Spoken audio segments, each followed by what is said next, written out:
Ils sont passionnés. Quand ils parlent de leur métier, ils ont les yeux qui brillent. C'est mon métier, ma passion.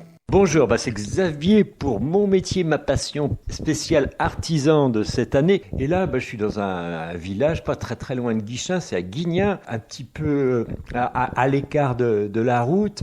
Et je suis dans une cuisine et dans une ambiance un peu particulière parce que la personne que je viens de voir, Nathalie Schoon, elle a une société qui s'appelle 50s. Alors c'est quoi cette société et qu'est-ce que vous faites ? c'est un atelier de couture qui a pour thème les années 40 et 50. Ma spécialité, c'est je reproduis, je refais les vêtements que portaient les hommes et les femmes dans les années 40 et 50. Voilà. Comment en êtes-vous arrivé là, à faire ça ? Parce que c'est très particulier quand même. Oui, tout à fait. Mais ça fait partie de ma vie. C'est-à-dire que avec mon conjoint, on a une passion. Ce sont les années 40 et 50, et j'ai une deuxième passion qui est la couture. Donc pour moi, c'était d'une évidence que les vêtements que je pouvais coudre ne pouvaient être que des années 40 et 50. Ça fait combien d'années que vous êtes devenu professionnel de la couture ? Parce que vous avez sans doute commencé pour vous-même, j'imagine. Alors oui, j'ai commencé déjà pour mon conjoint et c'était pas vraiment de la couture, c'était de la personnalisation de vêtements, comme dans les clubs qu'il y avait dans les années 40 et 50, puisque mon mari est motard, donc je lui ai fait une veste avec un logo derrière, et c'est comme ça que ça a commencé. Et ça fait aujourd'hui, ça fait que j'ai commencé en 2013.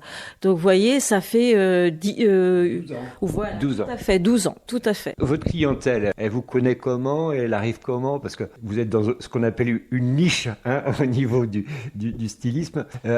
Comment vous faites votre clientèle ? Étant donné que c'est cette niche, on va dire, les années 40 et 50, c'est une passion, on a toujours fréquenté ce milieu-là, c'est-à-dire qu'il y a des festivals, il y a des rassemblements, il y a des concerts, puisqu'en plus mon conjoint est musicien et il fait du rock'n'roll années 40 et 50.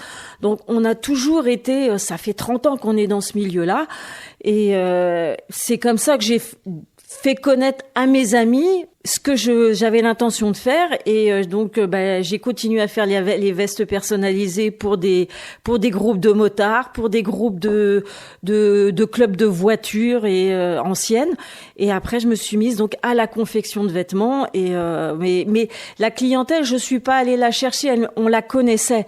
Après, effectivement, pour élargir mon réseau, j'ai fait beaucoup de festivals sur Paris, j'ai fait beaucoup de festivals en Bretagne et un peu plus large.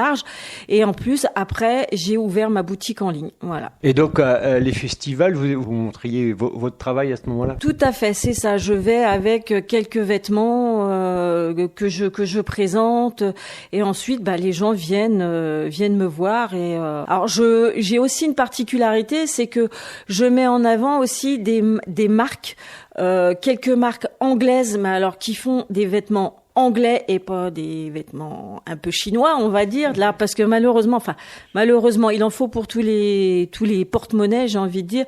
Il y a beaucoup de repros chinoises, et moi j'essaye de travailler avec des marques anglaises qui font aussi des vêtements années 40 et 50. Voilà, je présente donc de la fripe d'époque française, mes vêtements, et de la repro française et européenne. Voilà. Alors, on va aller dans la chose la plus difficile, sans aucun doute, c'est la création quand même. Parce que les patrons, par exemple, pour faire les vêtements n'existent plus, faut vous travailler tout ça. Alors, j'arrive à faire beaucoup de brocantes, parce que aussi, c'est pareil, vous voyez autour de vous, nos meubles, c'est pas du meuble d'aujourd'hui. On arrive toujours à trouver et à fouiner, parce qu'on aime ça aussi, des meubles des années 40, des meubles des années 50. Et pour le coup, les patrons, j'arrive à trouver des patrons d'époque, mais au niveau des tailles, ça ne correspond plus du tout à la morphologie qu'on a aujourd'hui. Donc, j'adapte aux morphologies d'aujourd'hui, et je fais aussi ma propre création, et voilà. Mais je travaille beaucoup, j'essaye de trouver des patrons d'époque. D'accord. Et alors, ça, les patrons, d'accord, on voit bien qu'il y a quand même un énorme travail pour les réaccommoder, on va dire, comme ça. Et puis après, il y a les matériaux aussi. Comment vous faites pour trouver des matériaux qui soient pas des années 40-50, mais qui imitent les matériaux des années 40-50 ou... Alors, pour les tissus, c'est pareil. Les tissus, c'est beaucoup de brocante, beaucoup. Alors, pour le coup, Emmaüs est mon meilleur ami. J'ai beaucoup de personnes aussi qui m'apportent des vieux tissus, qui me contactent parce que je récupère aussi des vêtements d'époque qui sont un petit peu abîmés et je réutilise aussi les tissus d'époque. J'arrive à trouver quelques tissus aussi chez des grossistes, mais des vieux grossistes qui, dans le nord de la France, il y a encore des manufactures qui font de très beaux tissus, qui travaillent comme à l'ancienne, et c'est pour ça que j'arrive encore à trouver des très très beaux tissus. En effet, dans le nord de la France, il y avait beaucoup de filatures et beaucoup de travail de tissu.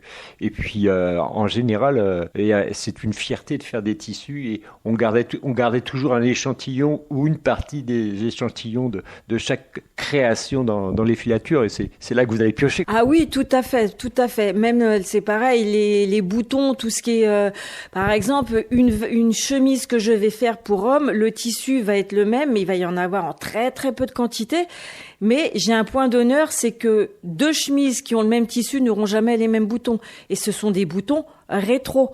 Ça, c'est quelque chose, je récupère, je fouine, pour moi, l'important, c'est de remettre au goût du jour tous ces matériaux qui étaient de qualité et qui tiennent encore malgré leur âge, ce qu'on ne voit plus beaucoup aujourd'hui. Il n'y avait pas d'obsolescence. C'est ça, tout à fait. On est bien d'accord. Voilà. Et donc, oui, parce que les accessoires aussi, c'est important. Alors, vous parliez des boutons, mais je pense qu'il y a aussi tout le décorum, la broderie ou des choses comme ça. Je ne sais pas trop ce qu'il peut y avoir sur les blousons également. Comment on appelle ça, des calicots qu'il y avait dessus. Alors, c'était pour les couleurs, enfin les personnalisations. Moi, je fais comme à l'ancienne, c'est-à-dire c'était alors, ils utilisaient des tissus qu'ils récupéraient puisque c'était vraiment. Moi, je travaille parce que certains travaillaient aussi avec de la feutrine et aujourd'hui, je travaille à la feutrine. Je découpe mes lettres à la main, j'ai aucune machine, je les colle et je les couds. Tout est fait à la main. Et pour le coup, en France aujourd'hui, je suis la seule à travailler comme ça. Je n'ai pas de broderie, je n'ai pas de flocage. Non, tout est fait avec de la feutrine et c'est cousu et collé à la main. Voilà. Alors, ma question va être idiote, mais c'est pas grave, j'ai envie de la poser. Combien de temps vous mettez pour faire un vêtement? C'est très variable, j'imagine, par rapport à la complexité. Alors oui, effectivement, ça dépend, mais j'ai une gamme quand même de produits comme la chemise là pour homme que vous voyez. En général, du début de dessiner et de tailler les pièces et de la coudre jusqu'au dernier bouton, il me faut une journée pour une chemise simple. Après, il y a le sur-mesure qui est une autre partie de mon activité. Là, prend plus de temps, mais ça dépend aussi de la pièce que j'ai à produire. Mais en général, une pièce que j'ai dans mes séries, dans mes bases, c'est une journée de travail. Pas mal. Oui, tout à fait. Et bien voilà pour la première émission avec Nathalie Skounz sur 50, les années 40 et 50 en mode costume. On a appris comment elle fouillait et trouvait des pépites pour pouvoir faire ses vêtements dans le thème des années 40 et 50. Et la semaine prochaine, on essaiera de découvrir un petit peu plus son métier. On verra en particulier comment se fabrique une robe de mariée tout à fait particulière dans les années 40 et 50. On verra également comment elle navigue entre production classique et production d'une façon tout à fait intime avec chacune des personnes. Je vous souhaite une bonne semaine et je vous dis à la semaine prochaine pour Nathalie sur la suite de cette émission.